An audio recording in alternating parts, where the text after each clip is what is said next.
Ang kwentong ito ay hango sa totoong buhay. Karanasan ito ng kaibigan ng lolo ko. Naitago na lang natin sa pangalang Kulas. Taong 1961. Manito, Albay. Itong mga panahong ito, kasalukuyang isang antingero itong si Kulas. Kakaibang antingero ito sa kadahilanang wala itong ibang nais kung hindi ang patunayan ang kanyang gamit sa kapwa nito antingero. Di na ito nakapag-asawa dahil na rin sa kanyang pinaniniwalaan. Naniniwala kasi itong si Kulas na maaaring maglaho ang kanyang kakayahan kung hahayaan niyang masapawan siya ng dyablo sa pamamagitan ng tukso. Ayon dito, na wala naman itong intensyong masama kung hindi ang patunayan ang kanyang kakayahan sa larangan ng agimat at mga mutya. Kapag kasi nakakarinig yon ng balita tungkol sa isang antingerong malakas ang karga, ay hinahanap niya yon upang makipagtagisan dito. Dahil na rin sa ganoong uri ng gawain ni Kulas, ay doon siya nagkaroon ng maraming kalaban. Isang araw, pumunta itong si Kulas sa bahay ng lolo ko. Isa din kasi ito sa mga matalik niyang kaibigan mula pagkabata. "Ayo! Magandang gabi!" wika ni Kulas habang kumakatok sa bahay ng lolo ko. Agad din naman yung pinagbuksan ng lolo ko dahil inaasahan na niyang pupunta yon sa kanyang tirahan. Kaarawan kasi ng lolo ko noong mga panahong yon. "Mabuti naman at napadalaw ka, Kulas." Bungad na sagot naman sa kanya ng lolo ko. Nang makapasok na yon ay agad din naman itong pinaupo ng lolo ko sa may kusina. Naghanda yon ng kanilang makakain at inumin upang ipagdiwang ang kaarawan ng lolo ko. Lumipas pa ang ilang oras ay patuloy pa rin sa pag-iinuman ng dalawa habang nagkukwento itong si Kulas. Ayon sa kanya, noong mga panahong madalang siya magpakita sa aming baryo, ay meron siyang hinahanap na isang agimat. Ang agimat na yon ay siyang gamit-gamit niya upang madaling matalo ang anumang karga ng isang antingero. Kayang tumagos ng anumang ibabato ni Kulas sa lahat ng antingerong merong kargang puder o anumang uri ng kabal. Matinding paghahanda ang ginawa ni Kulas dahil sa kanyang gagawing paglalakbay. "Kulas, sama mo naman ako. Makakatulong ako sa iyo, pangako." Wika ng kanyang kapitbahay habang tinitingnan itong magligpit ng kanyang gamit. Maraming sumasama sa kanya noong mga panahong yon, pero ni isa sa mga ito ay hindi pinayagan ni Kulas na makasama niya. Matapos nitong makapagligpit ng gamit, ay dali-dali din naman yung umalis ng walang binibitawang salita. Tinahak niya ang daan nang walang nakakaalam kung ano ang gagawin niya sa lugar na yon. Animoy merong nakita itong si Kulas sa kanyang panaginip na maaaring nag-udyok sa kanya upang pumaroon. Habang siya ay naglalakad, maraming sumasagi sa kanyang isipan kung ano ang maaaring kahahantungan ng kanyang gagawing paglalakbay. Alam kasi ni Kulas sa kanyang sarili na maraming nilalang siyang makakaharap upang makuha ang kanyang nais na agimat. Kung di nyo na itatanong, ang bundok na pinuntahan ni Kulas ay merong napakalaking bato sa gitna nito. Mataas ang bundok na yon at talaga namang pahirapan ang pag-akyat dito ayon sa lolo ko. Nang makarating na itong si Kulas sa lugar na kanyang nais, ay wala na siyang sinayang na oras kung hindi ang pasukin ang lugar na yon. Sa paanan ng bundok na yon ay napakaraming nyog na halos hindi na makita ang kalangitan dahil sa mga nagdantayang dahon nito. Ayon sa kwento ni Kulas, na kahit tanghaling tapat noong mga panahong yon, ay pakiramdam niyang hapon na pagpasok niya sa lugar na yon. "Nakakatakot naman dito," wika ni Kulas sa kanyang sarili habang naglalakad. Ilang minuto lang ang lumipas nang makapasok siya sa lugar na yon, ay bigla na siyang nakakarinig ng mga paghuning hindi normal sa kanyang pandinig. Halos sa bawat paghakbang niya ay merong mga hayop na nagsisihunihan. Nang nakaramdam na noon si Kulas ng panganib, ay bigla siyang napatigil upang magmasid sa paligid. Kumakarga na din siya ng usal sa kanyang sarili upang maging ligtas sa anumang nilalang na maaaring sumugod sa kanya. Hanggang sa bigla siyang napatigil dahil sa kanyang nakitang nilalang na nakatayo sa isang nyugan. Isa yung lalaking merong malaking tiyan, ayon kay Kulas. Nakabahag lang yon at napakadungis din ng itsura nito. Nakatitig lang yun sa kanya habang meron itong kinakain. Bigla namang nawala ang kaba ni Kulas noong mga oras na yon, dahil sa akala niyang yun ang tagapagbantay ng nyugan na kanyang dinaraanan.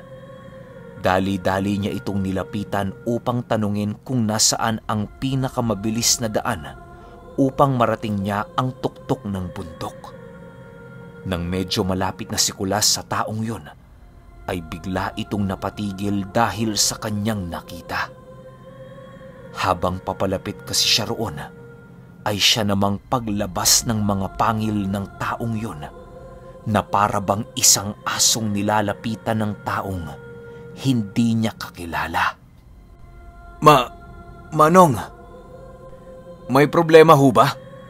Nais ko lang sanang magtanong kung saan ang pinakamabilis na daan para marating ko ang tuktok ng bundok na to.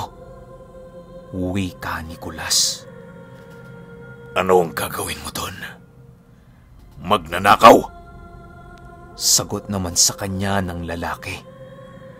Biglang napatigil si Kulas dahil sa sinabi nito. Hindi niya mawari kung ano ang maaari niyang manakaw sa bundok na purong damo at puno lamang. "Abay, hindi ho, Manong. May nais lang sana akong puntahan sa lugar na yon." Sagot naman ni Kulas. "Umalis ka na. Hindi kami tumatanggap ng bisita." Matapos makasagot ng lalaking yun, ay bigla na rin yung tumalikod. Dahil sa kabastusang ipinakita nito kay Kulas, ay tinawag niya yun muli upang makausap ng maayos. Pero nung huling pagtawag niya na napalingon ang lalaking yun, ay doon na siya napaatras dahil sa takot. Pagtingin kasi ng lalaki sa kanya, ay animoy nagsiputukan ang ugat nito sa mata dahil sa sobrang pamumula nito. Ilang minuto pa ang lumipas ay dahang-dahang ibinuka ng lalaking yun ang kanyang bunganga habang unti-unting dumadapa sa lupa. Nang makita ito ni Kulas, ay dahan-dahan na siyang napaatras dahil alam niya sa kanyang sarili na merong gagawing hindi maganda ang lalaking yon. Ang tanging nagawa niya lamang noong mga oras na yon ay ang pagmasdan ang ginagawa ng lalaki. Ilang minuto pa ang lumipas at biglang nagsususuka ang lalaking yon sa lupa. Sa bawat pagsuka nito ng isang maitim na bagay, ay siya namang pagbalik niya ng mga yon sa kanyang bunganga. Papalakas ng papalakas ang angil ng lalaking yon sa bawat pagbalik niya sa kanyang bibig ng kanyang kinakain. Matapos yan ay bigla itong napatitig kay Kulas na siyang ikinatakot niya ng husto. Kahit meron siyang lihim na karunungan noong mga panahong yon, ay pakiramdam niya ay hindi yun tatalab sa nilalang na yon. Habang nakatitig yun sa kanya, ay sinabayan ito ng pag-aangil at paglalaway ng nilalang na yon. Hanggang sa bigla yung sumugod sa kanya na merong interes na patayin siya. Paglapit ng nilalang kay Kulas, ay bigla yun umakyat sa isang nyog na gamit-gamit lamang ang dalawang kamay nito. Hindi na nito nagawang iapak pa sa katawan ng nyog ang kanyang mga paa dahil sa bilis nitong umakyat. Nang makaakyat na ang nilalang na yon, ay agad din namang bumunot si Kulas ng patalim na nasa kanyang tadyang. Matapos nitong makuha ang kanyang patalim, ay agaran din naman itong tumakbo upang makalayo sa nilalang na yon. Pero kahit anong bilis ng pagtakbo ni Kulas, ay ramdam niyang nasa likod niya lamang ang lalaking humahabol sa kanya. Dahil sa lapad ng nyoga na yon, ay napagdesisyonan ni Kulas na kaharapin na lamang ang nilalang dahil sa alam niyang mas magiging delikado ang kanyang sitwasyon kung ibubuhos niya pa ang kanyang natitirang lakas sa pagtakbo. Pagtigil ni Kulas, ay agad din naman siyang sinunggaban ng nilalang na yon. Pagtilapo nilang dalawa sa isang puno ng nyog, ay agaran din namang dinaganan si Kulas ng nilalang na yon, kasabay ng pagkagat nito sa kanyang balikat. Nagsisisigaw na si Kulas noong mga oras na yon, dahil sa pagbaon ng matatalas nitong mga ngipin. Matapos yan ay agad namang binitawan ni Kulas ang kanyang patalim upang magamit ang kanyang isang kamay. Walang sabi-sabi ay agad niyang tinusok ng kanyang mga daliri ang mata ng nilalang na yon upang makawala siya sa pagkakadakip nito. Hindi na nagdalawang isip si Kulas na butasin ang isang mata ng lalaki dahil sa pagnanais nitong makaligtas mula sa mga kamay ng nilalang na yon. Nang napaatras na ang kanyang kalaban, ay dali-dali siyang tumayo upang kunin ang kanyang binitawang patalim. Matapos niya itong makuha, ay agad niya namang sinugod ang lalaki na nagsisisigaw dahil sa sakit ng pagtusok ni Kulas sa kanyang mga mata. Nang makalapit na si Kulas sa nilalang na yon, ay hindi na siya nagdalawang isip na hatawin ng hawak niyang patalim ang ulo nito. Isang hataw lang ni Kulas sa ulo ng nilalang na yon, ay putol kaagad ito. Hindi na yon nakasigaw dahil sa agaran din naman ang pagkamatay nito. Matapos mapatay ni Kulas ang nilalang na yon, ay agad din naman niyang nilapatan ng paunang lunas ang kanyang natamong sugat. Paika-ika noong umaakyat si Kulas sa bundok, dahil na rin sa pagkatilapo nila nang sinunggaban siya ng nilalang na yon. Nang nakalabas na si Kulas sa nyugan, ay napansin niyang malapit na palang lumubog ang araw. Wala na siyang magagawa kung hindi ang ipagpatuloy ang kanyang paglalakbay kahit abutin pa siya roon ng gabi. Ilang oras pa ang lumipas at narating na nga ni Kulas ang tuktok ng bundok. Doon ay nagpahinga muna siya ng panandalian upang maibsan ang kanyang pagod na nararamdaman. Iniiwasan ni Kulas na makatulog sa lugar na yon dahil masyado itong mapanganib para sa kanya. Wala siyang kaide-ideya kung anong mga uri ng nilalang ang nakatira sa bundok na yon. Matapos nitong makapagpahinga, ay agad din naman itong tumayo upang maghanap ng kanyang pakay sa lugar na yon. Kaya lang naman napapunta si Kulas sa bundok na yon ay dahil sa kanyang panaginip na nagpupumilit sa kanyang puntahan ito. Habang naglalakad si Kulas sa tuktok ng bundok, ay pansin niyang iba-iba ang takbo ng kanyang pakiramdam. Ayon sa kanya, na sa bawat paghakbang niya sa lugar na yon, ay nakakaramdam siya ng kaba at panginginig ng kanyang katawan. Hindi niya mawari kung sa pagod lang ba yon o dahil sa mga nilalang na nakatira sa lugar na kanyang dinaraanan. Ilang minuto pang paglalakbay, ay narating na niya ang isang malaking bato sa tuktok nito. Ang tanging ikinagulat lang ni Kulas sa batong yon ay merong isang ermitanyong nakaupo roon na tila ba hindi ito natutulog. Paglapit niya sa ermitanyong yon, ay agad nitong inilabas ang kanyang mga kamay na parang meron itong iniaabot kay Kulas. Pagbukas ng palad ng ermitanyong yon, ay doon nakita ni Kulas ang isang batong merong butas sa gitna.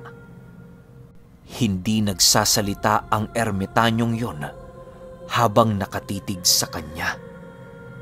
Pinakiramdaman niya muna ang ermitanyong yon dahil baka isa lang naman itong panlilinlang sa kanya ng mga nilalang na nakatira sa bundok. Matapos itong pagmasdan ang ermitanyo, ay napagpasyahan ni Kulas na kunin na ang batong iniaabot nito sa kanya. Pagkuha ni Kulas ng batong yon, ay agaran din naman naglaho ang ermitanyo sa kanyang harapan. Gulat at mangha ang naiwan kay Kulas dahil sa kanyang mga nasaksihan. Matapos yan ay agad din namang itinago ni Kulas ang batong ibinigay sa kanya dahil alam niya sa kanyang sarili na maaaring mutya ang kanyang nakuha. Umaga na noong nakauwi si Kulas sa kanyang tahanan. Buong araw ding natulog si Kulas noong mga panahong yon upang tuluyang makabawi ang kanyang katawan sa pagod at puyat. Paggising niya ay agad pumasok sa kanyang isipan na itali sa kanyang bewang ang batong yon. Nang matali niya na ito, ay meron siyang nakikitang pangitain tungkol sa maaaring paggamitan ng batong ibinigay sa kanya ng ermitanyo. Sa bawat gabing dumaraan kay Kulas, ay ang pagmulat sa kanya ng ermitanyo sa kanyang panaginip kung anong uri ng agimat ang kanyang hawak. Ayon kay Kulas, na ang batong luhong hawak niya ay gamit upang talunin ang kapwa nito antingero sa anumang uri ng pakikipaglaban. Ilang buwan pa ang lumipas at ramdam na ni Kulas ang pag-iisa nila ng kanyang agimat. Unang beses niyang sinubukan ang agimat na kanyang hawak sa mismong barkada niyang isa ding antingero. Ilang beses na silang nagduelo ng kaibigan niyang yon, pero ni minsan ay hindi pa niya ito nagawang matalo.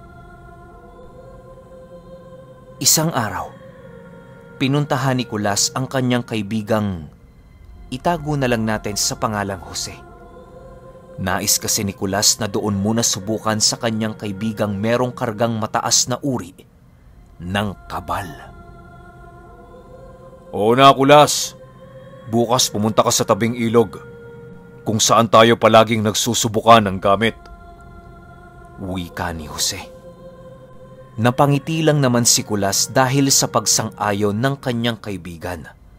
Ramdam niya noong mga panahong yon na wala ng pag-asang manalo pa sa kanya ang kanyang kaibigan. Dapit hapon na sila nagkita sa ilog upang gawin ang kanilang subukan ng karga. Nang magkita na silang dalawa ay hindi yon nag-iimikan, bagkus ay panay-usal ang mga ito upang maitaas ang kanilang kargang alam.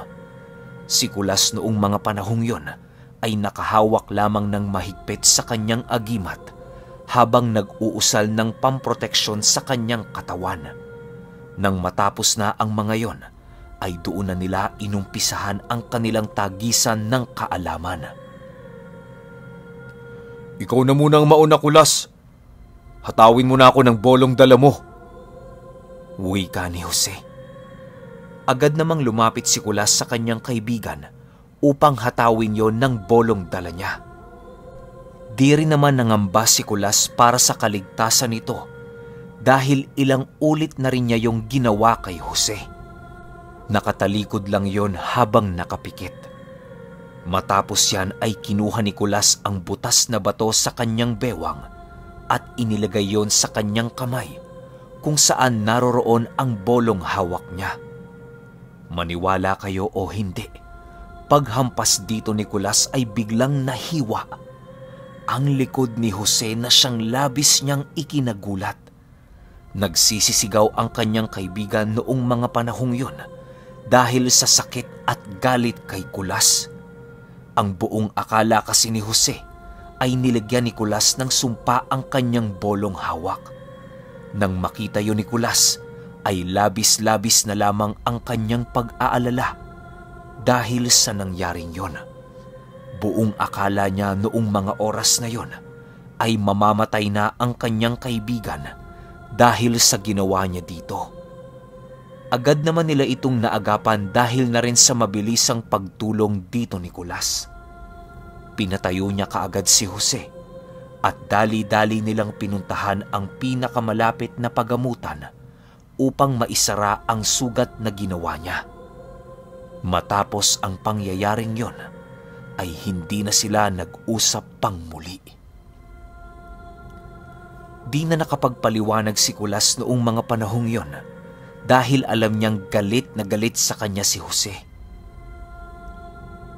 Lumipas pa ang ilang buwan at ipinagkalat ng kanyang kaibigan na isa siyang duwag at gumagamit ng sumpa ng karga para sa pakikipagtagisan ng kaalaman. Dahil sa balitang yon ay hindi na nakapagpigil si Kulas na ilantad upang patunayang hindi totoo ang mga pinaparatang sa kanya. Isa-isa niyang hinamon ang mga antingerong nasa kanilang nayon ng isang duelong maraming testigo. Lahat ng kanilang gamit na sandata ay tiningnan ng maigi upang makasigurong walang sumpang itinanim sa bawat sandatang kanilang gagamitin.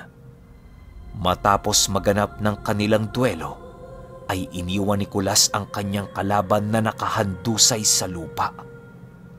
Kahit anong puder at kabal ang ikinakarga ng mga yon, ay baliwala ito sa hawak na agimat ni Kulas.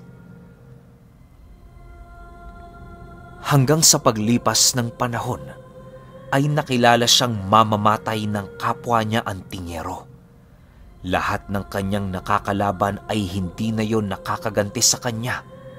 Gawa na rin ng mga natatamo nitong mga sugat. Palagi kasing gusto ni Kulas na siya ang maunang sumubok upang hindi na muling makabawi ang kanyang kalaban. Hanggang sa dumating ang araw na merong isang antingerong humamon sa kanya. Pumayag si Kulas, pero dapat siya ang maunang humataw. Ngunit nang makalapit ito, ay bigla nitong hinataw ng bolo si Kulas sa kanyang tiyan. Butas ang tiyan ni Kulas pagdantay ng bolong yon dahil sa sobrang talim nito. Wala nang nagawa si Kulas noong mga panahong yon kung hindi ang maupo sa lupa at hintayin ng kanyang kamatayan. Sinasabi ko na nga ba? Kaya ikaw palagi ang nauuna sa duelo kasi kaya ka ring sugatan ng kahit anong ordinaryong patalim. Minsan na ako nakarinig ng ganyang uri ng mutya, Kulas. Wika ng lalaking kanyang kalaban. Hindi naman nakasagot si Kulas dahil sa sakit nitong nararamdaman. Kahit napakaraming nanonood sa kanila noong mga oras na yon, ay wala ni isa sa mga ito ang tumulong kay Kulas. Kung hindi pa dumating ang lolo ko noong mga panahong yon, ay hindi pa madadala si Kulas sa pagamutan. Nang marating nila ang pagamutan, ay agad din namang pumanaw si Kulas dahil sa pagkaubos ng dugo nito sa katawan. Agad namang nadakip ang pumaslang kay Kulas noong mga panahong yon. Ang batong agimat naman ni Kulas ay nakuha ng lolo ko. Pero ayon sa kanya, wala nang buhay ang agimat na yon. Magpahanggang sa ngayon ay hawak pa rin ng lolo ko ang batong agimat ni Kulas. At hinding-hindi malilimutan ng lolo ko ang kanyang kaibigan na minsan na ring binansagan ng mamamaslang ng mga antingero. Okay, opinyon ko sa kwento. Linawin ko lang Hindi to kaibigan ng lolo ko na kilala niyong lolo ko. Actually, lolo nung sender. Para lang malinaw tayo. At saka mabibigay ko lang na opinion dito. Hindi ko alam kung ano yung mutya na nakuha niya na parang inabot lang ng ermitanyo. Pero malaki ang tsansa na basag kabal, basag puder, basag mutya yun. Bihirang-bihira ka makakakita ng ganun. Kasi kadalasan sa mga basag-basag, may kanya-kanya yan na specialty. Kunyari, itong gamit na to, pang mutya lang. Itong gamit na to, pang kabal, puder, o buhay na salita lang. Tapos yung isa naman sa ganitong basag. So, malakas, napakalakas ng karga na yon. Pero yun nga, meron tong limitasyon. Kahit nakakabasag ka ng mga ganyan, wala naman tong pamproteksyon. Yun ang nakakatakot na balik. Pero kayo, kung may opinyon kayo sa kwentong ito, i-comment nyo lang sa baba. Yun lang, hanggang sa susunod na kwento. Salamat.